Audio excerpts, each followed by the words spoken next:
Oke,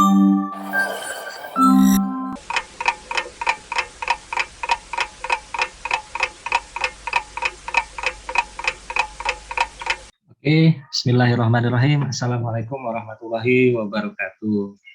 Mohon izin, selamat pagi semuanya. Kami peserta Latsar CPNS Kabupaten Bekasi tahun 2022, Angkatan 4, Kelompok 4. Pada hari ini, hari kelima kami pelatihan Latsar, kami diberi tugas untuk mereview beberapa tokoh-tokoh Provinsi Jawa Barat, baik itu ASN, pemimpin, maupun tokoh-tokoh masyarakat yang memiliki sifat atau karakter berakhlak seperti core value dari ASN saat ini. Sebelumnya kami sudah mengumpulkan data dari masing-masing individu, memilih beberapa tokoh-tokoh masyarakat, di antaranya ada Mang Ujo, ada Kang Dedi, ada Kang Emil, yang pada akhirnya setelah kami diskusikan secara mufakat, kami memilih Bapak Ridwan Kamil ini, atau biasa kami sebut sebagai Kang Emil, sebagai tokoh yang akan kami angkat pada hari ini, pada kesempatan kali ini, untuk kami deskripsikan apa saja poin-poin penting yang terkandung dalam core value yang ada pada diri beliau. Untuk itu, perkenankanlah kami untuk memulai sesi pagi ini. Untuk sesi pertama mungkin akan dibacakan oleh Mbak Feby. Mbak Feby, boleh digambarkan secara ringkas tentang Kang Emil ini dan karakter-karakter apa sih yang ada dalam berakhlak dari diri beliau? Ya, terima kasih Dokter Eko. Saya akan memaparkan sedikit ya biografi tentang sosok gubernur kita, Bapak Ridwan Kamil ya. Tentunya semua sudah mengenal sosok Bapak Ridwan Kamil ini ya. Bapak Ridwan Kamil mempunyai nama lengkap Dr. Haji Muhammad Ridwan Kamil, ST.MUD, atau biasa yang kita sering menyapa beliau dengan sebutan Kang Emil. Nah, Bapak Ridwan Kamil lahir di Bandung tanggal 4 Oktober tahun 1971. Bapak Ridwan Kamil mengenyam pendidikan di SDN Banjarsari 3 Bandung, SMP Negeri 2 Bandung, SMA Negeri 3 Bandung, S1 Teknik Arsitektur ITB, dan Master of Urban Design University of California. Nah, beliau mulai memasuki jabatan politiknya pada tahun 2013, yaitu sebagai Wali Kota Bandung. Kemudian pada tahun 2018 hingga saat ini, beliau menjabat sebagai Gubernur Jawa Barat. Kenapa kelompok kami memilih sosok Ridwan Kamil sebagai panutan? Karena menurut kami beliau itu adalah sosok yang mencerminkan nilai-nilai dasar ASN, yaitu berakhlak. Bisa dilihat ya, bahwa beliau merupakan sosok pemimpin yang sangat ramah, cekatan, dan solutif. Beliau sering menyapa warganya, menampung aspirasi warga, dan juga beliau juga bisa dilihat dari akun sosial medianya, beliau juga sering menyapa dan membalas komentar-komentar warganya dengan candaan ya. Jadi beliau itu adalah sosok yang sangat ramah. Kemudian beliau juga merupakan sosok pemimpin yang berorientasi pelayanan, bisa dilihat dari beberapa gebrakan inovasi beliau yang bertujuan untuk memfasilitasi kebutuhan masyarakat. Salah satunya dengan adanya Samsat Jebret ya, yaitu dengan meluncurkan aplikasi Sambara, Samsat Online Jawa Barat, untuk memudahkan masyarakat Jawa Barat dalam membayar pajak. Selain itu, beliau juga merupakan pemimpin yang bertanggung jawab dan memiliki integritas dalam bekerja. Kita sering melihat beliau tidak hanya duduk diam di kantor, melainkan beliau terjun langsung ke lapangan. Contohnya, ketika beliau terjun langsung ke sejumlah wilayah di Kabupaten atau Kota Bekasi untuk memberikan bantuan sembako ya kepada warga yang terdampak PPKM. Ridwan Kamil juga bersifat tegas gitu ya, sikapnya tegas terhadap pelanggaran peraturan. Contohnya ketika beliau memberi sanksi, maaf dok, satunya kelewat ya. Yang ini ya, sorry. Yang ini kelewat ya. Nggak apa-apa, dilanjut aja. Lanjut aja. Iya. Iya, bisa dilihat juga ketika beliau memantau langsung operasi pasar murah di Pangandaran ya. Selanjutnya, beliau juga bersikap tegas terhadap pelanggaran peraturan. Contohnya, ketika beliau memberi sanksi kepada kepala sekolah yang melakukan pungli di lingkungan sekolah. Ridwan Kamil juga memiliki sikap yang menunjukkan bahwa beliau menggunakan kekayaan milik negara secara bertanggung jawab, efektif, dan efisien dengan memilih kendaraan dinas berupa mobil listrik yang lebih hemat dan murah. Selanjutnya, untuk nilai-nilai selanjutnya bisa dijelaskan oleh Mbak Ami. Berarti Mbak Feby, beliau ini sangat sekali ya berorientasi dengan pelayanan dan akuntabel ya, dari beberapa paparan, dari beberapa literasi yang berhasil dihimpun oleh Mbak Feby ya untuk kategori berorientasi pelayanan dan akuntabel ya Mbak Feby ya. Ya, betul sekali. Baik, untuk poin selanjutnya yaitu kompeten, harmonis, dan loyal. Mungkin Mbak Ami sudah literasi atau riset di media-media sosial, boleh dikemukakan Mbak Ami. Terima kasih Mbak Feby sama Mas Eko. Selanjutnya saya akan sedikit memberi gambaran tentang sifat kompeten dari Bapak Ridwan Kamil. Gambarnya boleh? Boleh. Ya. Oke. Boleh lanjut lagi? Siap. Nah, ini.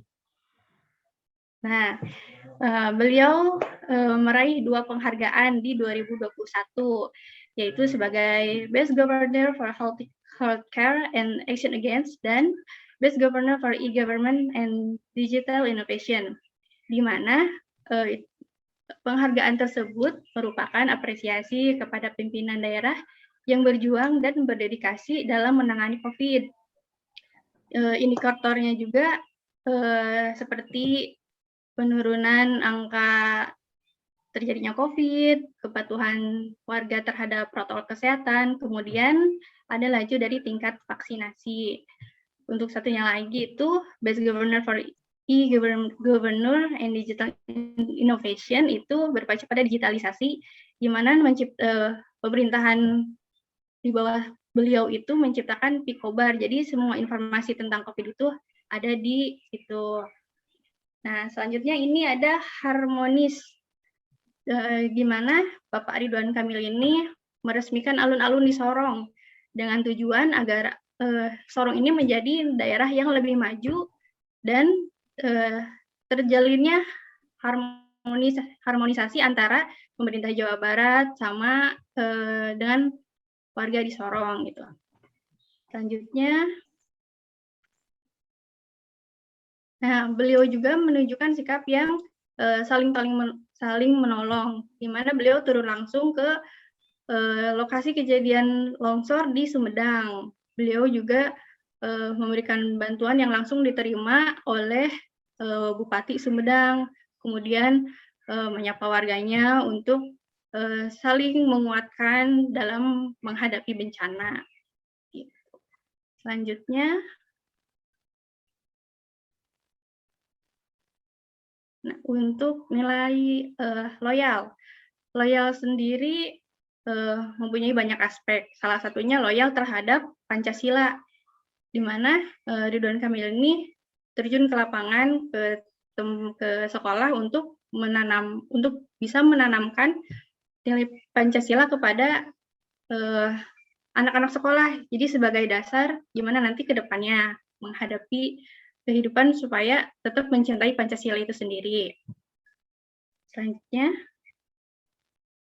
nah ketika beliau menjabat sebagai Wali Kota Bandung, beliau sempat akan mengikuti pilkada di Jakarta, namun beliau memilih mundur agar tugasnya beliau sebagai Wali Kota Bandung bisa diselesaikan terlebih dahulu untuk menunjukkan kalau beliau itu memang punya loyalitas yang tinggi terhadap apa yang dijabatnya. Gitu. Demikian.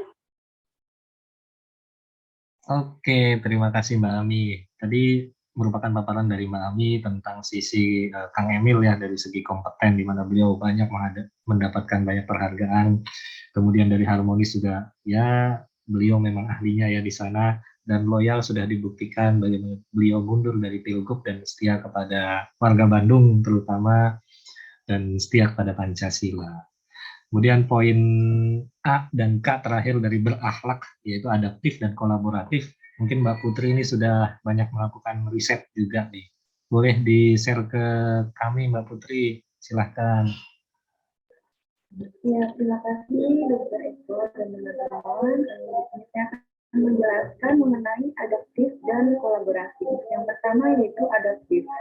Kita tahu sendiri ya, Gubernur Jawa Barat ini memang sangat inovatif sekali ya, terbukti dari banyaknya inovasi-inovasi baru yang diluncurkan atau ditemukan oleh beliau. Di antaranya yang tadi sudah sempat dibahas sama Pak Ami ya mengenai aplikasi Pikobar.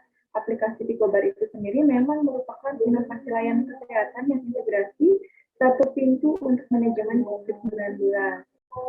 Kemudian aplikasi tersebut bahkan mendapatkan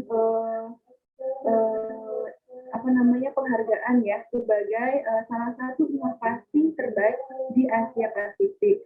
Kemudian yang kedua yaitu ada OPOP. OPOP itu sendiri atau One Pesantren One Product ya, di mana inovasi ini merupakan pemberdayaan ekonomi pesantren. Hasilnya nanti dari inovasi tersebut, pesantren dapat mengembangkan atau menghasilkan suatu produk unggulan yang dapat berfungsi atau berguna di masyarakat secara nasional maupun internasional. Kemudian yang ketiga itu ada RK atau tunjangan remunerasi kinerja ya. Dia merupakan peningkatan kinerja dari untuk aparatur sipil negara sendiri ya. Kemudian yang keempat yaitu ada Command Center Citarum.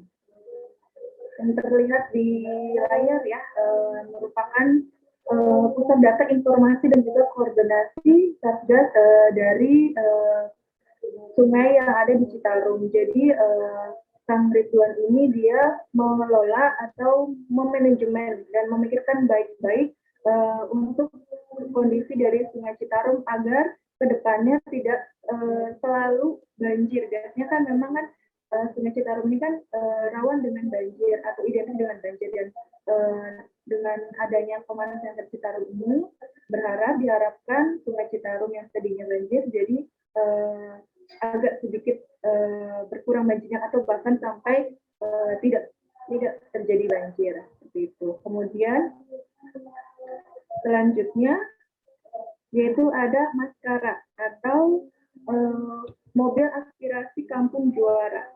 Ini merupakan mobil multifungsi pendukung operasional pemerintahan desa, dapat digunakan untuk di desa-desa terkait untuk pelayanan-pelayanan masyarakat yang memang membutuhkan itu. Selanjutnya,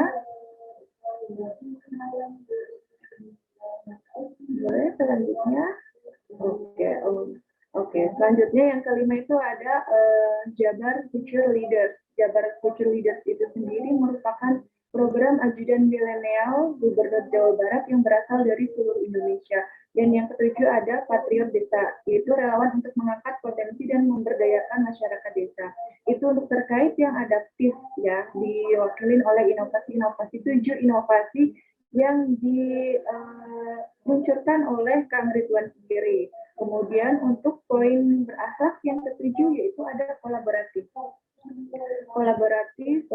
Kang Ridwan banyak bekerjasama dari dalam maupun luar negeri. Yang kita soroti yaitu Kang Ridwan sempat bekerja sama dengan dari luar negeri, yaitu dengan City of Glasgow College untuk merilis Politeknik Maritim. Ya, ini sangat luar biasa yang diluncurkan atau inovasi dan kolaborasi yang dilakukan oleh Kang Emil. Kemudian yang kedua yaitu ada dengan perusahaan asal Uni Emirat Arab yaitu Masdar terkait rencana investasi di Aerocity Kertajati, dan juga Kongresmen juga berkolaborasi dengan Sandiaga Uno membahas terkait pengembangan pariwisata selama pandemi. Kita tahu sendiri selama pandemi ini pasti di sektor pariwisata sangat berdampak. Nah, dengan kolaborasi dengan Sandiaga Uno ini diharapkan dari sektor pariwisata akan mendongkrak lagi. Mungkin cukup dari saya. Dr. Eko boleh dilanjutkan lagi. Oke, baik. Terima kasih Mbak Putri. Jangan lupa di-mute, bocor suaranya. Oke, demikian paparan dari rekan-rekan Angkatan 4 Kelompok 4 CPNS 2022. Maka dapat kami simpulkan, sebelum kami simpulkan, ini disclaimer dari tim kami bahwa apa yang kami sampaikan ini hanyalah opini-opini kami, hanyalah hasil-hasil riset kami pribadi, dan tidak mencerminkan beliau secara 100%. Ini hanyalah opini-opini kami berdasarkan riset yang kami mampu saat ini. Adapun kami sebagai ASN, sebagai calon ASN, maka kami berkewajiban untuk meneladani sifat-sifat atau karakter-karakter para pemimpin-pemimpin bangsa ini yang memiliki karakter berakhlak. Salah satunya adalah Kang Emil. Ya, beliau juga kebetulan saat ini menjabat sebagai Gubernur Provinsi Jawa Barat, dan memang sepantasnya kami meniru sosok dan kearifan dari beliau.